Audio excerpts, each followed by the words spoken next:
Welcome to part 4 of my Build Your Own Anglo Saxon Minecraft village.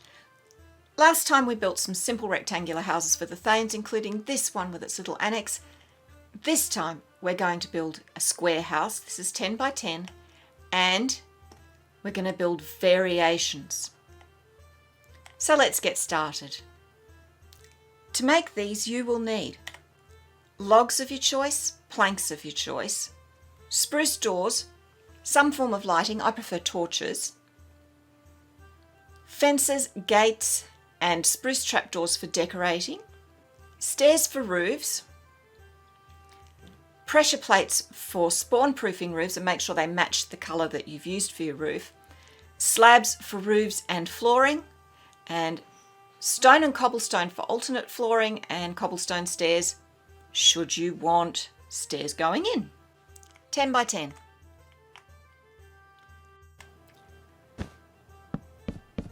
Begin with a column of 3 logs in each corner, and we join them all up with logs in between. So column, column and 8 logs in between, same for all sides. And add in extra support logs wherever you want them. Roof next. I'll be using dark oak again because I like it. Stairs along the sides and extend them out 1. Now just a note on roofing materials, technically these should be thatch or turf, but until Mo Young gives us a thatch block that comes in stairs and slabs, I'm going with wood instead. Next, a row of planks right the way along our logs with upside down stairs at each end. Now we're going to place 1, 2, 3, 4, 5 stairs, leave a gap of 1 and complete the row with stairs. Do the same on the other side, so working from the front, 1, 2, 3, 4, 5, leave a gap, 1, 2, 3, 4, 5, 6. Upside down stairs on the inside of each of those rows.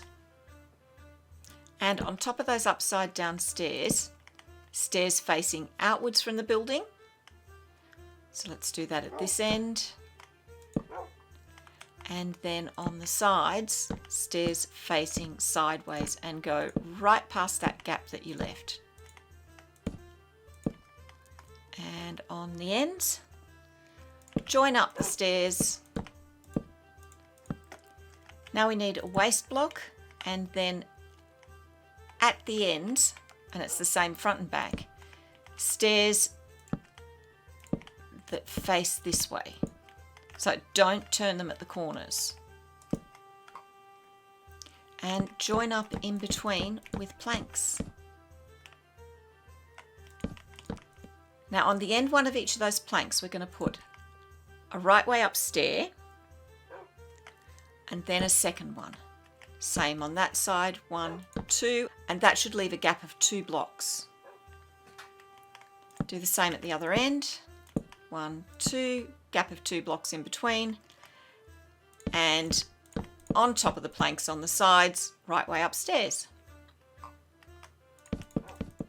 And now waste block again, and we are just going to make a ring right the way round, of stairs, and we're going to mitre at each corner.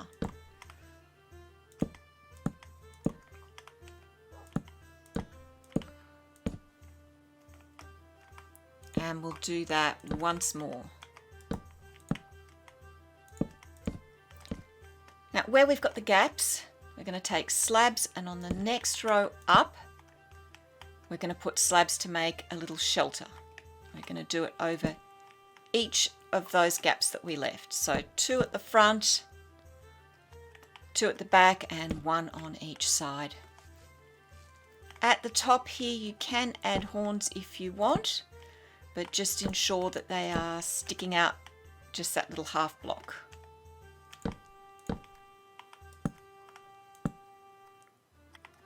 And of course, spawn proof them with matching pressure plates.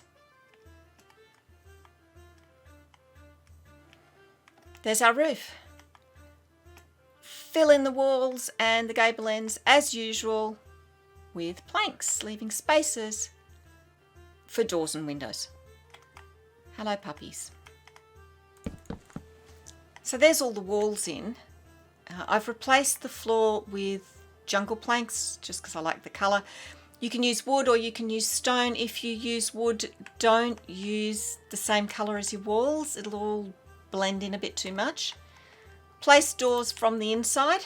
I like spruce doors for these builds, and I'm placing them up against the support posts.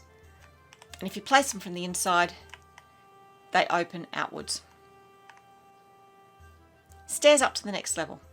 Come to the back left-hand corner of this large bottom floor room. Go across 1, 2, and on the third, a stair. I like using spruce. If you've got a window that's going to be in the way, feel free to shift it. Now, one more stair and another stair. And then at this height, top half slabs to fill in the floor. Just check that you can indeed get up and down the stairs. And in the windows, fence posts, don't put one in these gaps, and don't put them in these gaps up here either. Right, I've put in some windows on this house. As you can see, I haven't put in ones in the gaps in the roof. It's time to deal with the inside.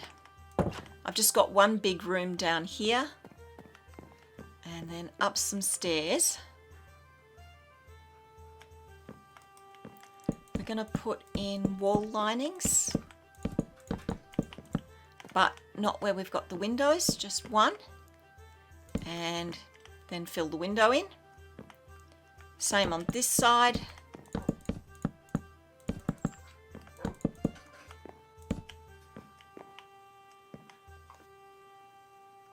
And now I'm going to put a column there and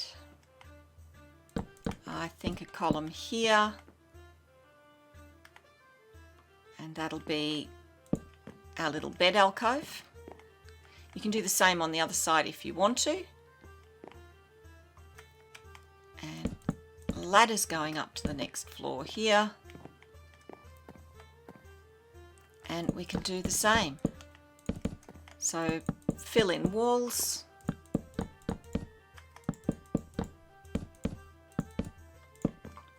Fill them in at the ends so that you can put fences in the windows. And if you want, you can put slabs underneath here so that it doesn't leak. And you can use the same colour as the roof or a slightly different colour. And there it is with wooden decorations and shutters. I've chosen up here. I could have set them both open, but this one I've set sideways so it looks like the shutter's only half open. And at the sides here, again it's set sideways. There's our 10 by 10 house, all complete. Now I've gone and also made some variations. Let's have a look at them. The first is this, which is also a 10 by 10. It's built pretty much the same as that one. I've left out the windows in the roof and I have added 3 little annexes. So there's one here, 3 little extensions. There's one here that's 2-story and a little porch at the back. So we end up with this sort of profile, just gives a little bit of difference. This one, as you can see, it drops, what, 1, 2, 3, 4 blocks. So I decided to take real advantage of that.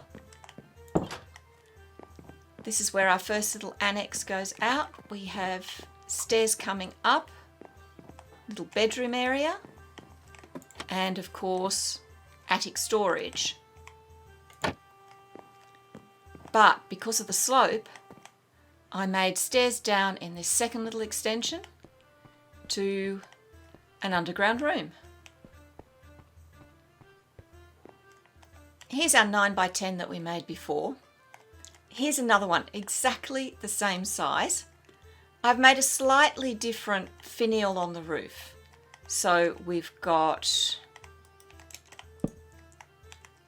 a plank there, and then there's upside down stair, and then we've got 3 planks and an upside down stair. So this finial sticks out a bit further and is a little longer. So the sway to the roof is a little less pronounced. I've also added trapdoors along the planks on the roof, just for a little bit of interest. And we can pretend that it's thatch and that this is some of the tying for the thatch. This is an 8 by 10. It works pretty much the same as these, except that it's an even number, so we've got the horns on the gable. And I have added a little extension out the front just to stop it being quite so boxy. We can have a look on the inside if you'd like. So we have a little recessed, we have a little sunken door area, and we'll come upstairs to typical little bed area and storage in the ceiling. Now this started out as an 8 by 10. I could have built it on one level. I could have made it similar to this. I went for something quite different in the end. So I've added a second floor that's about half the space of the bottom floor, a gently curved roof, and then at the side here, a fairly large extension, but I've made the bottom floor just a little porch area. It gives a different profile to the building while adding considerably more space. Now we'll come up here. This is my favourite. This is a 7 by 10, which according to my own classifications should be a medium-sized house. It should be down there. But I've done with this what I did with the 8 by 10. I've added a second floor. This one is a bit under half the length, as you can see. But instead of having the roof facing to the front, I turned it sideways. So we get the 2 competing roof lines. I've got the long finials on these. And then I thought, let's extend the side as well. And again, the side has got the long finial. So I ended up with quite an interesting little house. I actually really like this one. As I said, this is my favourite in the whole village. And I'm constantly amazed by how versatile this design is. It really lets me accommodate any sort of terrain and to let my houses grow as they want. So we'll have a quick look inside. So we've got a fair bit of space in here for making dining and living areas. We've got a little cellar. And if we come upstairs, we've got a fair size room for sleeping. And of course, a little bit of attic space. That concludes our homes for the Thanes, for the people who do the most to protect this village and see that it prospers. Next time we'll work on the stables and the barracks, and after that we'll get to the mead hall. If you've missed any of these tutorials, there'll be end cards on the screen that link to them. There'll also be links in the description. So happy building. I'll see you next time.